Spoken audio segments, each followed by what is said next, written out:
I got this with a John Deere, and the engine wasn't really running very good on this. I went and took the bottom of the bowl off the carburetor, cleaned it.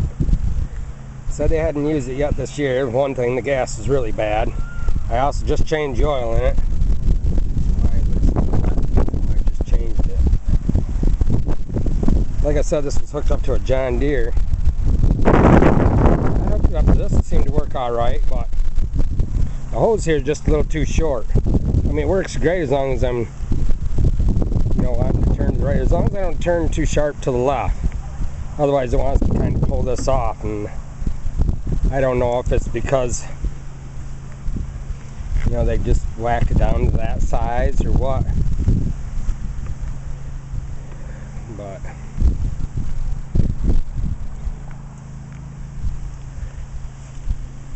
it's got the wood chipper on it.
Did clean out the air breather too.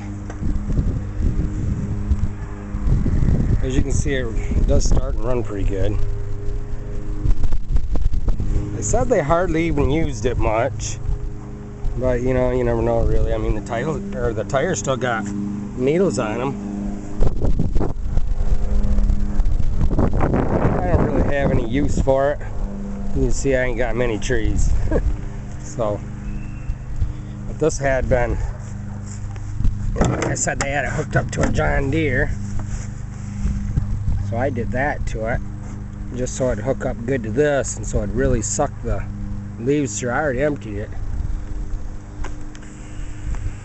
twice with what trees I do got out front. Well, it seemed to work good. I mean, it's got a lot of suction too. I believe it's 80 mile an hour. I guess that's about it.